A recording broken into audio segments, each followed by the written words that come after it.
Hello and welcome to episode 31 of The Geekly. My name is Jules. I'm Lex. We're going to talk to you today about Flash, Supergirl, Arrow, Doom Patrol and Black Lightning. 2 episodes of Black Lightning. Let's start with The Flash. Lots happened, and yet I'm no closer to particularly caring. The secret about Abaddon finally came out, and I kind of feel like it took Sherlock a really long time to piece this together. Yeah, he's been always in the background of every episode kind of working it out, and they've given him kind of time to get all the facts, because it's quite a big accusation. But it's funny that Nora, didn't even, come clean. She didn't even tell everyone her big secret. Sherlock, basically told everyone as she stood there, kind of unable to defend herself. I think, actually, the team reacted kind of fairly well to finding out that, all of this time Nora has been in league with Abaddon, who is probably, Flash's greatest adversary. Yeah. I mean, that's just, a huge betrayal, and Barry just kind of looked at her like, how could you, waiting for some kind of defence, but none came, and he just locked her up in the little prison cells with the toilets. If you kick the right square. Yeah, so Nora's locked up. They know she's been working with Thorne. I mean, I don't know, it's not much left in this season to go, really, is there? No, I mean, it'll probably be something they explore more in next season. I think if they tried to finish it up this season, it would just be really rushed, especially because they have the new Cicada,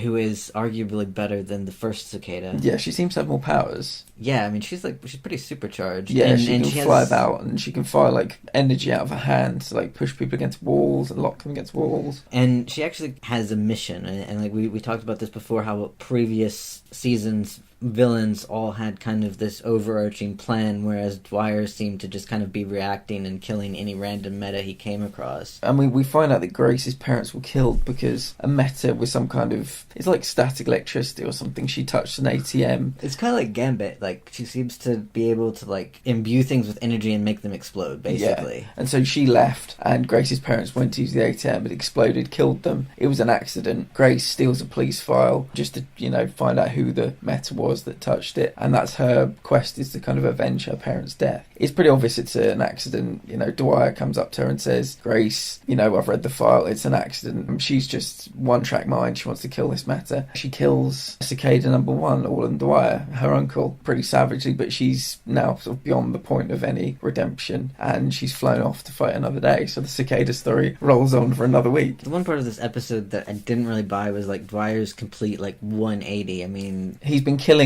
metas like there's no tomorrow, and suddenly he's like, hey, you know what, let's show him rein it in a bit. Let's have some common sense.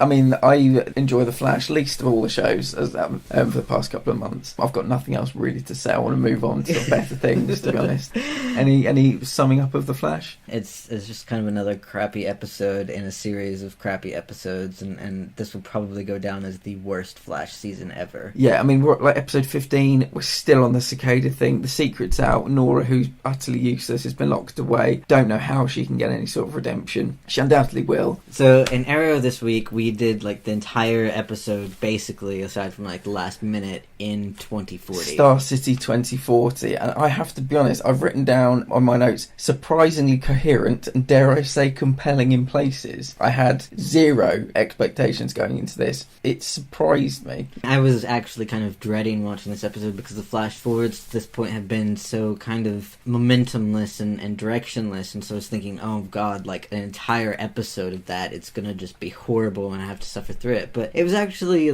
pretty enjoyable. It kind of followed the standard formula of investigating and going after a goal and the team kind of rallying together. And the one thing I didn't like was that of course Mia and Connor Hawke are in a relationship together. Absolutely. First, oh my goodness, we're 10 minutes in, she's partnered off romantically because they've got some kind of past. William talks to the guy and they kind of are flirting. It's this thing of everybody needs to have a romantic link. I mean, should we start at the beginning? We kind of get very quickly Mia through the ages, and Auntie Nissa has been training her in the ways of the League of Assassins, giving her all the training with bow and arrow, with kind of martial arts. And we find out that Felicity's been hacking in secret because, I don't know why, but Mia decides to fire an arrow in the house. Yeah, I mean, that was such a weird moment. It was just kind of a normal scene, and all of a sudden Mia's in the house with her bow and arrow, and she accidentally shoots. There was no target up or anything. And she acted like it was an accident. Yeah. Oh shit, I accidentally shot off an arrow, because that's a thing that can happen. So yeah, it goes into the wall and this secret door opens, and it kind of reminded me of like the Harrison Wells room where Gideon is. Yeah. It's like this little secret room, and you find out that Felicity's been hacking in secret. She's obviously like a one-person thing now. She's got no teammates, but she's still, you know, fighting the good fight, trying to bring down corporations, I assume, that are doing wrong around the world. That's where Mia's all kind of like, vigilantes are terrible. So sometime between her birth and now, she's found out that apparently vigilantes ruined Star City, and she doesn't want to be anything part to do with it. That's kind of one of the things that bugs me about the future things, because the 2040 scenes seem so completely divorced from the present day scenes. Yeah. Like, you can't see how one leads to another, even though, like, at the end of the episode, you have Felicity successfully creating Archer. But, like, otherwise, and particularly, like, thinking about the connections with the other Arrowverse shows, I mean, like, what has the vigilantes destroying Star City done to, like, Central City and Flash and Metas and stuff like that? Yeah. Presuming that after next season's crossover that Supergirl will be on the same Earth as everybody else, Batwoman's coming into it. So it's kind of like, what could happen to completely destroy Star City and have it, like, be put at the feet of the vigilantes? Yeah, I mean, we don't know what's going to happen in Crisis on Infinite Earths, but I mean, it seems like they'll win and they'll be heroes. Like, all the people that we know that are vigilantes and superheroes will be heroes. And so that's like 2020, and this is 2040, and it's impossible to wonder what could have possibly happened to Star City in that time. Yeah, because I mean, like, whatever is going to happen has to happen soon, because nobody knows about Mia, and she's obviously going to be born, like, next season right around the crossover. So whatever change is happening is going to happen very soon, and just... So the Star City Reformation project, which Renee's in on, or Renee is in on, and because he thinks it's a good thing, he's been kind of like indoctrinated, I think, by some of the people he works with. That's exactly the kind of thing we had in like season 1 Arrow. They reference it, that it's the same corporation, and everybody's like, no, they don't exist anymore, and they've basically just changed their name. I just feel like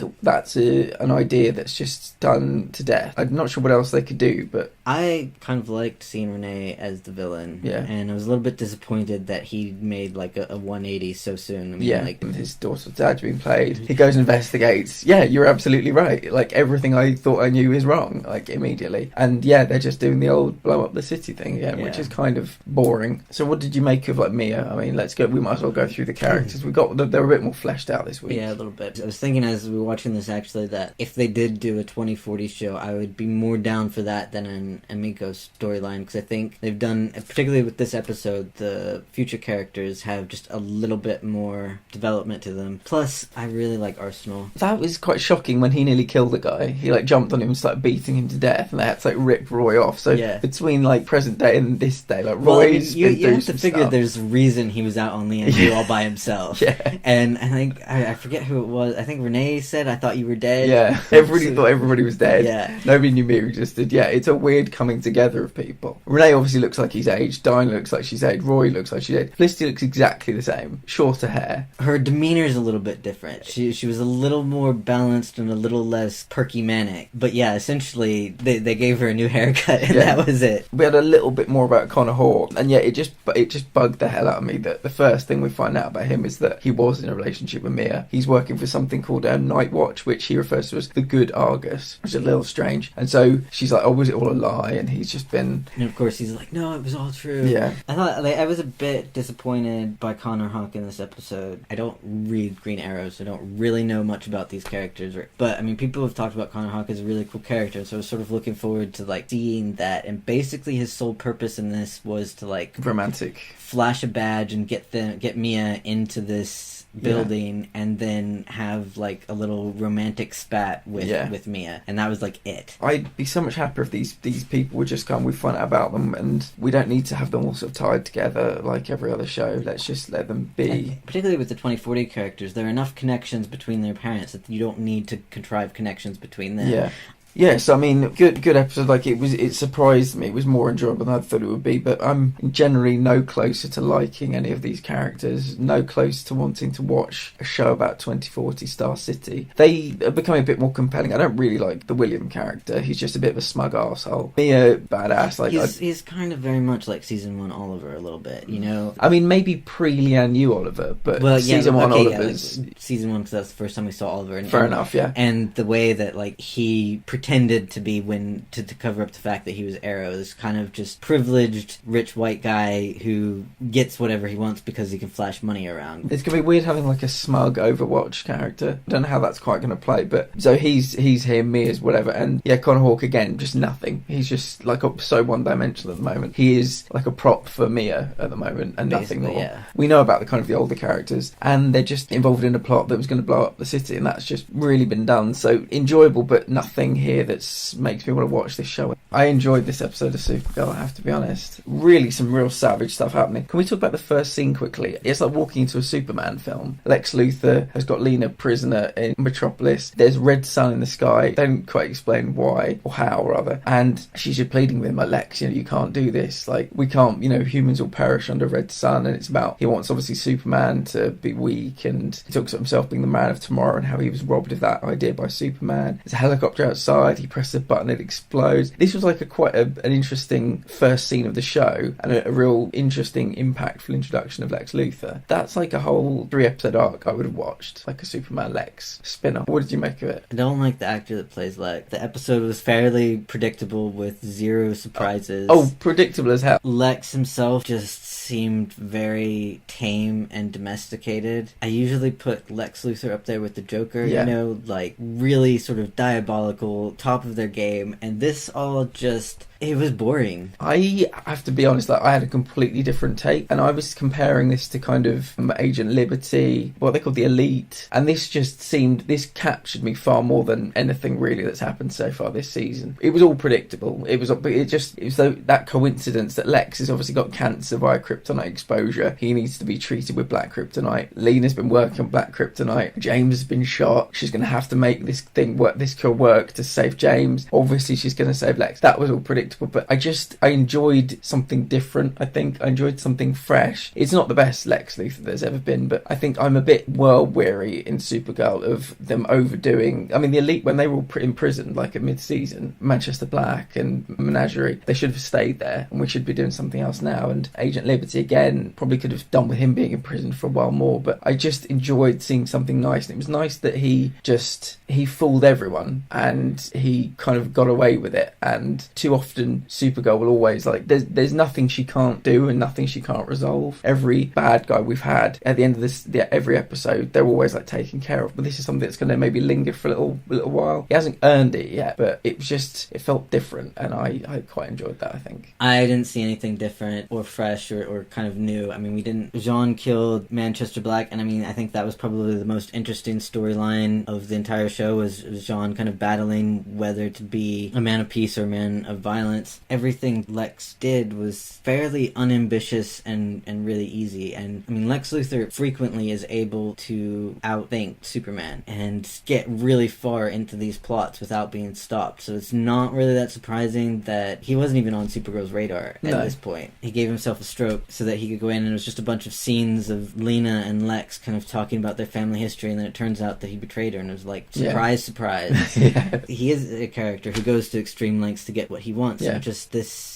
felt like an incredibly watered down version. I'd be interested to see when he'll be brought in next. I imagine he won't be in the rest of the season. I think this was his introduction, and all he wanted to do. The stakes were quite small for when you think about the whole world, but the stakes for him were quite high because he was dying, I think. I don't know how much time he had left to live, but he had to work very fast to manipulate her and get exactly what he wanted. And we find out that he orchestrated James's shooting. He orchestrated the power being shut off when James was under the knife, so he had to have the cure. Yeah, I mean, this was all I really needed from Lex, was to see him manipulate people, and he's now healthy. I guess that's it going forward. And when he's brought back in, I mean, I need a much higher stakes. I need maybe something where Superman has to be brought in as well. Some amazing diabolical scheme. Maybe, I don't know if he'd ever be the villain the whole season on Supergirl. I think next time around we'll probably get far bigger stakes, but this was all he wanted, was just to save his own life, because he's the kind of guy that only cares about himself. He sold all these lies to Lena to get her to do exactly what he wanted her to do. He has no care for other human life. James. He got James shot. He nearly got James killed by turning the power off during the surgery. That's all I kind of expect of him, really, and I'm curious to see what they do next. But yeah, we'll need bigger stakes. Okay, so we did 2 episodes of Black Lightning this week because we had a double episode of The Passage last week, and there's only so much TV we can watch in a week, guys. Believe it or Come not. on. I quite like the opening idea of this guy called Lazarus Prime, who had this big old, like a big like stew pot, like he was making some sort of stew, you know, stirring it around, and he puts bits of flesh. That was all he needed. It was like a sort of cut of flesh. I think it was like a bucket of lala, and he just like a dismembered person, and he put them in this vat, and they just like rematerialized into... Yeah, I mean, his name was Lazarus Prime. It's obviously a take on the Lazarus Pit, but this is a kind of better Lazarus Pit. Like, you don't even need the full corpse to... Yeah, because I mean, with Lazarus Pit, the body has to be pretty much intact, and here, I mean, you can just dump in like a bucket of entrails and you get a person. Yeah, and so Lala came back to life, and his purpose in life is now to kill Tobias Whale, because Tobias has killed him twice, so he's not doing so well against Tobias. And I mean, it was a bit strange because he went and took Jeff prisoner, but he was constantly talking about this guy called Earl, who he thought Black Lightning had killed, and so the first 20 minutes of this whole episode were him figuring out that he'd killed Earl, seeing the kind of, don't know what it is, do you know like Klaus from the Umbrella Academy? You know how he can like see people and kind of interact with them? Yeah, well, it's a thing that I don't know how Tobias did it to him, but the first time he brought him back, he made it so that every person he killed would be tattooed on Lala's body, and he would be haunted by their spirit. So at this point, he's got 2 people following him around. Yeah. LaWanda, and I can't remember the guy's name. No, me neither. And they got into it. Yeah. The 2.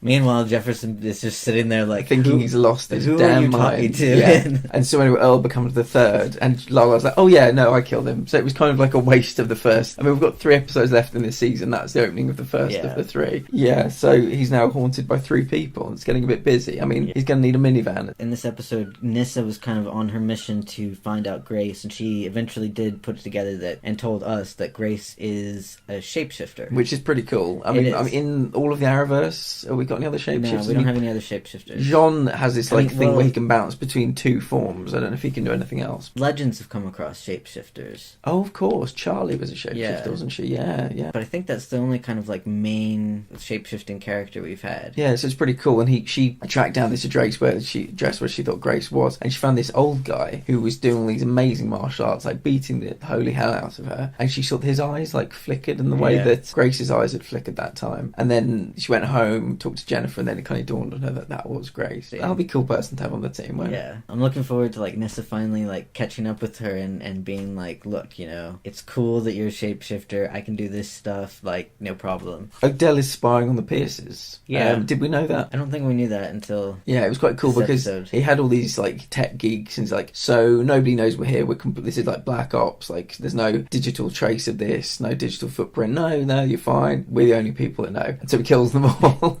So now he's the only person that knows, and he's spying on the 4 of them, so he must know secrets. I can't quite figure him out. Like, I don't know which side he's on. He seems to kind of like wander back and forth across the moral line a bit. This sort of seemed like he was trying to protect the Pierces in a way and like keep their secret. Yeah, I mean, he's working with Dr.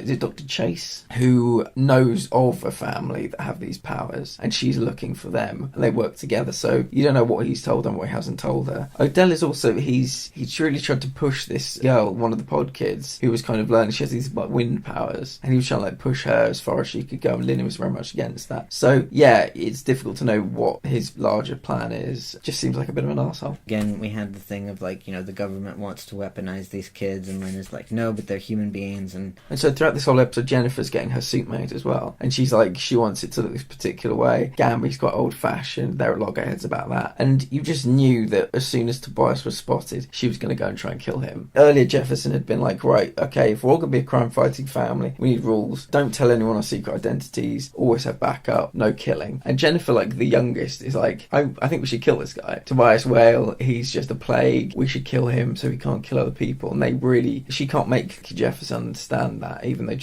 he killed Jefferson's father. So yeah, it was pretty predictable that as soon as her suit was ready, she'd just go. She begrudgingly was like, yeah, okay, I won't go and kill anyone, and she then went out to kill him. What did you think of the kind of the pod people that were woken up? Cold Snap, Heat Stroke, and New Wave. Typical meta villains. Yeah, I feel like how many people do we know that can do cold stuff and heat stuff? Yeah, I mean that's like the go-to. Yeah, you have like a fireman meta and an ice meta. I liked it when Lala took like 3 knives to the heart, and Custer's like, what? That's like all she can do. And he's like, yeah, death came knocking, and nobody answered. Nobody answered. So next week's the season finale. What are your thoughts generally about Black Lightning at the moment? Because it's just... The first season was really, really good and like really tight. Everything came together. Everything had its place. This season feels a bit more waffly. Like they haven't had a distinct goal in mind. That they've just kind of been like pursuing these random tangents. I mean, at this stage, I'm kind of sick of Tobias because he's just been sort of hanging out and boasting about himself for episode after episode after episode, and he's like an arrogant son of a bitch. And just like I'm tired of seeing him. I wish that somebody would kill him just so we could be done with that. I mean, what are your hopes for next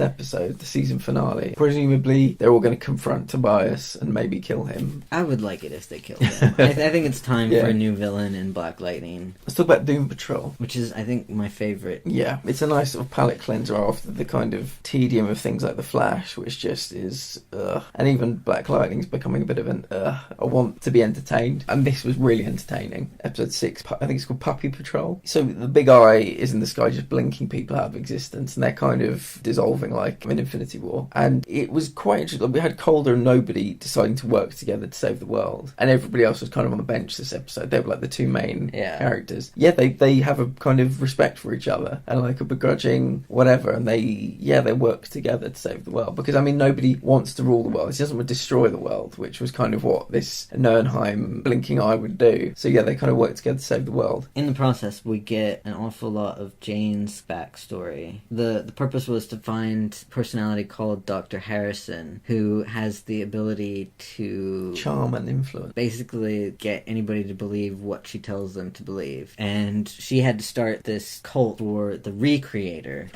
This episode was everything I want the show to be. They competently created a bonkers resolution to like a world-ending problem. You've got a decreator. What do? You got to recreate it. And you have the rewritten book, which instead of being on a boy ends up being written invisibly on Pug. You need to ring a bell before you can see it. I just found it really enjoyable. Nernheim bits were a little bit boring. Yeah, I don't really understand, because the idea of Robot Man and Jane hanging out, it's like that Robot Man sees Jane as like a daughter, and yet Niles rescued her in 1977 from getting a lobotomy, and so she really respected him and loved him since then. And Niles kind of is back in this episode, and she and him, there's this moment where he wants to say goodbye to her, but he's not allowed to say goodbye, and so she's got this kind of thing with him as well. So that's a bit strange. She's obviously known him for decades, and he's been like a father to her, so I don't know why they're hitting us over the head with the Robot Man paternal storyline. I mean, presumably he's going to find his actual daughter at some point. I like the idea that Niles saved her in 77. So two big eyes in the sky, decreate and recreate, have a staring competition. And that solves the problem, basically, which I found kind of anticlimactic. That was one thing that like kind of bugged me about the episode. Is we get to this point where you have the two eyes in the sky, and then it cuts to the next scene where the problem's all resolved and everybody's kind of like packing up to go their separate ways. And it was just sort of like nothing actually happened. This other eye appeared in the sky and that was it. If I'm like reading the sense of humour of this show right, it's a big dumb resolution to a big dumb storyline, and that's what we're going to kind of get. Kind of in a similar vein to Legends. You watch Legends knowing what you're getting. Ezekiel the cockroach, he is craving the end of the world. In the first episode, when he was sucked into the void, he thought he was going to get his end of the world. This episode, he thought he was going to get his end of the world. I really love the cockroach. It's voiced by the guy that voices Snot in American Dad, I think. One of Steve's friends. It's a great voice. Yeah, so I imagine he's going to be kind of our keeping score of all the near apocalypses we have. Apocali? I like Apocali. What did you think of like basically Robot Man doing nothing, Larry doing nothing, Rita doing nothing, Kip doing nothing? They were all relegated to the bench. Cyborg as well. Didn't really bug me that much. I mean, you had different things going on. Like Rita was sort of bonding with the Elliot kid. That was heartbreaking. Yeah, it was. I mean, the moment like she's sitting there trying to like reassure him and cheer him up and stuff, and she reaches out and then he just disintegrates in front of her, and she just melts. Yeah. Literally melt. Yeah, her face melted, and then she managed to kind of bring it back quite quickly. So she might be getting sort of better handle on her powers. Mr. Nobody told Dr. Harrison that there would be somebody that she needed to find, and she would hear a little whisper, and then like Jane painting, and she just says, "Who the fuck is the Doom Patrol?" And that's where it ends. So presumably next episode we'll get... The next episode is called Doom Patrol.